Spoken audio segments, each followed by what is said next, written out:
Cet atelier d'échange et de partage d'informations avec les structures de prise en charge des cas de corruption. Il faut noter que depuis 2012, le Mali est confronté aux conséquences d'une crise multidimensionnelle ébranlant les fondements de la nation elle-même. La dégradation progressive de la situation sécuritaire,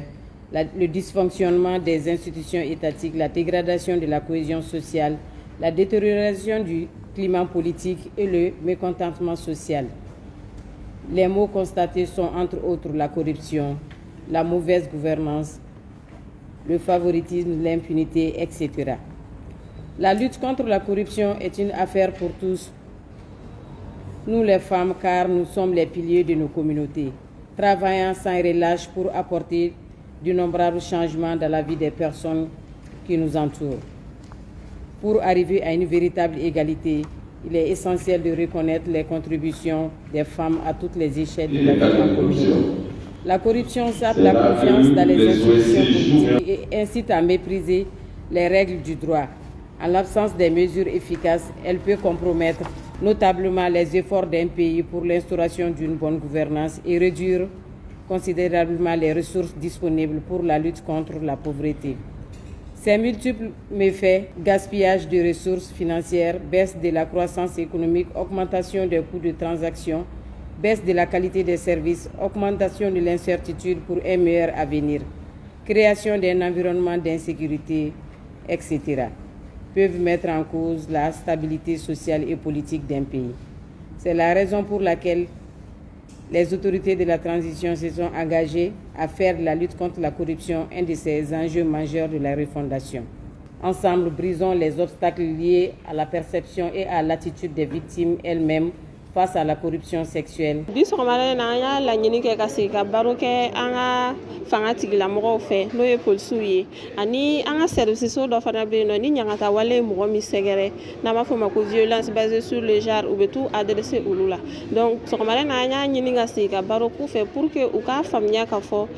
yuruguyurugu an ka jamana kɔnɔ a kɔlɔlɔ bɛ kɛ jumɛn ye an musow ni an denmisɛnninw kan o ka ta ka bɔ yen nɔ yali ni yuruguyurugu ye mɔgɔ min sɔrɔ n'o ser'u ma u bɛ se ka jumɛn kɛ k'a tigi kunbɛn laɲini ye min ye baro in kuncɛli kɔfɛ o ye k'a fɔ an ka mɔgɔ minnu bɛ yan nɔ n'u bɛna atelier in suit u mana bɔ yan nɔ ni mɔgɔ min ser'u ma surtout musolaka k'a fɔ ko yuruguyurugu y'u sɛgɛrɛ parce que an y'a ye k'a fɔ ko yuruguyurugu suguya fana ka ca yuruguyurugu min bɛ musolakaw sɛgɛrɛ kosɛbɛ an ye min ye o ye k'a fɔ ko cɛnimusoya ta fan ye ni muso taara baara ɲini na an b'a ye ni cɛ dɔ b'a fɔ k'a ka wari di mais ni muso dɔ u bɛ cɛnimusoya de ta k'a sɛgɛrɛ ni cɛnimusoya taara k'e sɛgɛrɛ baara ɲini sira fɛ i bɛ taa fɔ min donc fɔyɔrɔ t'i bolo parce que an ka service minnu fana bɛ i lamɛnni kama olu ma former o kama donc o hukumu de kama an bɛ fɛ k'o don u ka baara taabolo la ni kɔni y'a ta ko fɔlɔ ye mais a ka ca ala fɛ ni an ye wari caman sɔrɔ n'an ye dɛmɛbagaw sɔrɔ an bɛ fɛn wɛrɛw kɛ min tɛ nin ye yaasa an ka fanga tigilamɔgɔw ka o yuruguyurugu modèle ninnu don u ka baara kɔnɔ bi bi in na an ye muso min sɔrɔ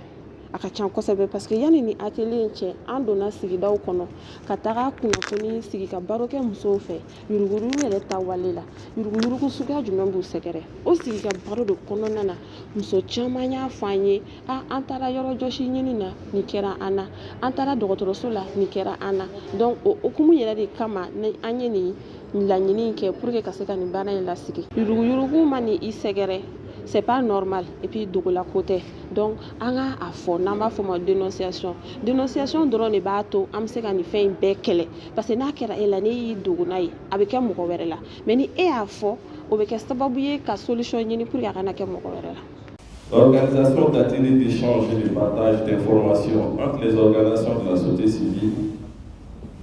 est pour nous non seulement nécessaire mais essentielle. Essentiel dans la mesure où la lutte contre la corruption est une obligation pour tout citoyen. La corruption n'est pas qu'une simple infraction morale ou juridique, c'est une véritable gangrène sociale. Elle érode les institutions publiques, détourne les ressources, fragilise la confiance des citoyens envers leurs gouvernants et amplifie les inégalités sociales. Les populations les plus vulnérables, notamment les femmes, les jeunes et les groupes marginalisés, en sont les premières victimes. Pour enrayer cette spirale néfaste, il est impératif d'établir des mécanismes inclusifs et efficaces pour détecter, signaler et traiter des cas de corruption. C'est là que les OSC jouent un rôle crucial en tant que pont entre les citoyens et les structures formelles de gouvernance et de prise en charge des abus.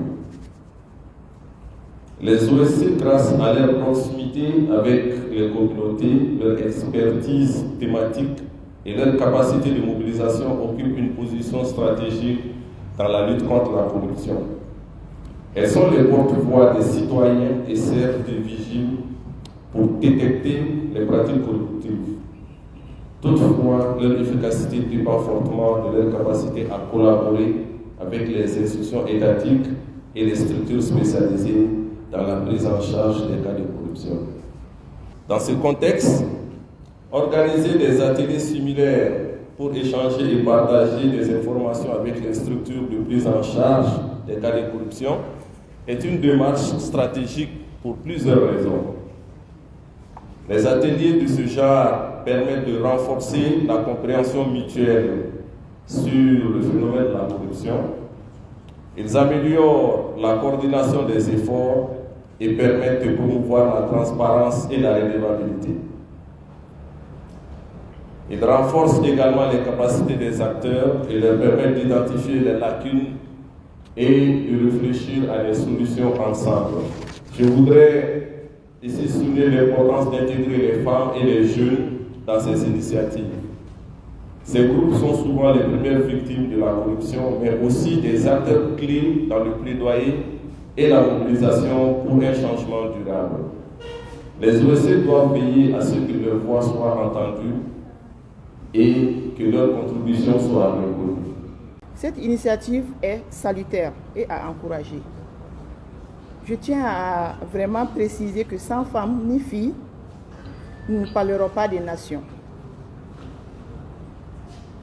Mon ministère m'a chargé de rassurer l'ensemble des acteurs en ce qui concerne notre accompagnement. Nous serons toujours disponibles pour cette prévention et la lutte collective qui affecte les droits des femmes et des filles. Et que nous devons vraiment relever ces défis. Tout intérêt qui vise ces droits, nous sommes là pour ça.